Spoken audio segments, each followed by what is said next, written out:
Investment fluctuating reserve, पहले इसका मतलब समझ लीजिए। देखिए हम लोग इन्वेस्टमेंट करते हैं, बिजनेस वाले भी इन्वेस्टमेंट करते हैं। मार्केट वैल्यू, अब जब इन्वेस्टमेंट करी तब हमने अपनी बैलेंस शीट में वैल्यू लिख ली, ठीक है।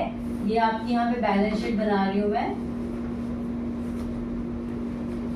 तो जैसे ही कोई इन्वेस्टमेंट करता है वो अपनी इन्वेस्टमेंट को यहाँ पे लिख लेता है। इन्वेस्टमेंट, मान लीजिए 2 लाख रुपए का इन्वेस्टमेंट किया, ठीक है, लेकिन उसकी मार्केट वैल्यू एमवी मतलब मार्केट वैल्यू, मार्केट वैल्यू, उसकी मार्केट वैल्यू तो फ्लक्चुएट करेगी ना, करेगी। हो सकता है 2 लाख हो सकता है 1,80,000 हो सकता है 1 लाख ही हो सकता है 70,000 हो सकता है 4 लाख हो जाए, है ना। मार्केट का तो कोई भरोसा नहीं है ना, फ्लक्चुएट करता रहता है। तो बिजनेसमैन को तो लॉस हो जाएगा।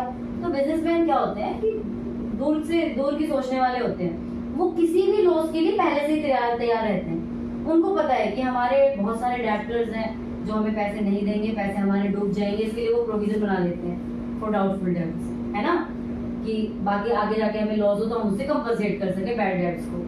ऐसे ही इन्वेस्टमेंट के अंदर जो फ्लक्चुएशंस होती हैं उनको कवर अप करने के लिए वो इन्वेस्टमेंट फ्लक्चुएशन रिजर्व क्रिएट करते हैं। और मान लीजिए ये 20,000 का है,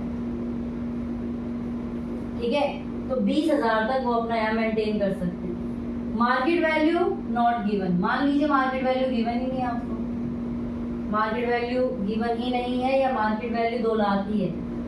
मार्केट वैल्यू नॉट गिवन और market value is equal to 2 lakh. अब आपकी बुक वैल्यू, इसको हम बुक वैल्यू बोलते हैं, जो ये बुक्स में होती है ना इसको आप बुक वैल्यू बोलेंगे, ठीक है। और जो यहाँ नीचे एडजस्टमेंट्स में होगी, मार्केट में जो रिवैल्यूड किया गया है वो आपकी मार्केट वैल्यू होगी। तो मार्केट वैल्यू 2 लाख हो या फिर मार्केट ये गिवन ही ना हो, कोई इन्फॉर्मेशन ही ना हो, तब आपको क्या एंट्री करनी है, investment fluctuation reserve account debit to, वही हम ए और बी का ही लेके चलते हैं, ए और बी पार्टनर्स है और इक्वल बांट रहे हैं, इक्वल का कर देते हैं, ठीक है, इक्वल रेशो बांट रहे हैं। To A's capital account to B's capital account. तो कितना रिजर्व है, 20,000 का रिजर्व है, दोनों में आधा आधा बढ़ जाएगा, राइट, ठीक है। ओके, सेकंड केस क्या हो सकता है, if market value is equal to 1,80,000।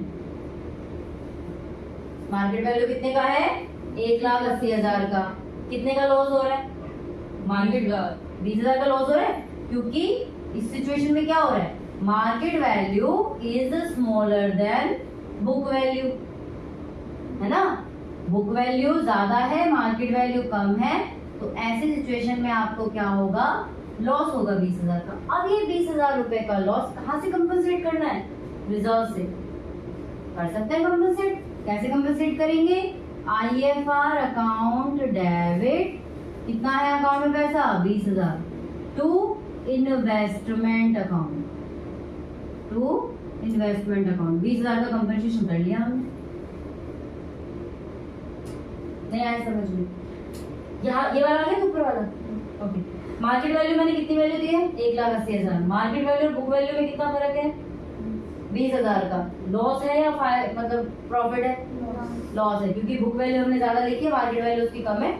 आज के डेट में इस इन्वेस्टमेंट को बेचने जाऊंगी तो मेरे को 20,000 रुपए का लॉस होगा। ये लॉस कहाँ से कंपनसेट करेंगे, IFR से।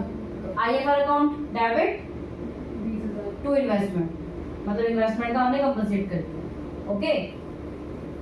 नाउ थर्ड सिचुएशन देखते हैं, if market value is equal to 1,90,000। इस सिचुएशन में भी क्या हो रहा है, लॉस, कितने का, 10,000 का। कहाँ से कंपनसेट करेंगे, IFR से। तो IFR अकाउंट में कितना अमाउंट है, 20,000, टू इन्वेस्टमेंट कितने का लॉस हो रहा है, 10,000 लॉस हो रहा है। बाकी कितना पैसा बच गया रिजर्व में, 10,000 बच गए, वो कौन लेगा, partners, to A's capital to B's capital, इसमें ओल्ड रेशो में 5,000 5,000। बात समझ में आ गई? अगर आपका लॉस आपके रिजर्व से कम है तो आप उसको कंपनसेट करने के बाद जो पैसा बचता है वो पार्टनर्स में ओल्ड रेशो में बांटते।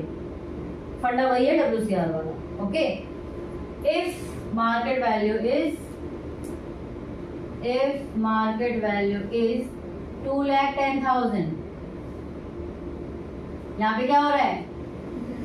फायदा हो रहा है। फायदा हो रहा है कितने का? 10,000 का। ऐसी सिचुएशन में आपको प्रॉफिट हो रहा है तो इसमें क्या करेंगे? IFR को भी बांट देंगे और जो इसका प्रॉफिट हो रहा है उसको भी बांट देंगे। ठीक है, तो जर्नल एंट्री क्या हो जाएगी इसमें? क्या कह रहे हैं? IFR account debit to A's capital to B's capital. ठीक है, पहले से 20,000 है, इसको हमने बांट दिया 10,000। उसके बाद आप इन्वेस्टमेंट को भी बांट सकते हैं या फिर आप एक एंट्री भी कर सकते हैं, यहीं पे इन्वेस्टमेंट कर दो। Alternative entry investment account debit इतना 10,000 का profit to A's to B's 15,000 एक एंट्री में। ठीक है, आगे मुझे सेकंड और थर्ड का डिफरेंस बता दो। सेकंड और थर्ड का डिफरेंस। सेकंड में हमारा लॉस 20,000 का था और ये हमारे IFR के इक्वल है 20,000 का लॉस, तो हमने पूरा का पूरा कंपनसेट कर लिया, हमारे पास पैसे नहीं बचे। लेकिन फोर्थ में थर्ड में लेकिन थर्ड में हमारा लॉस कम है, हमारा IFR ज्यादा है और हमारा लॉस कम है, तो इस सिचुएशन में 10,000 रुपए हमारा बच जाता जो कि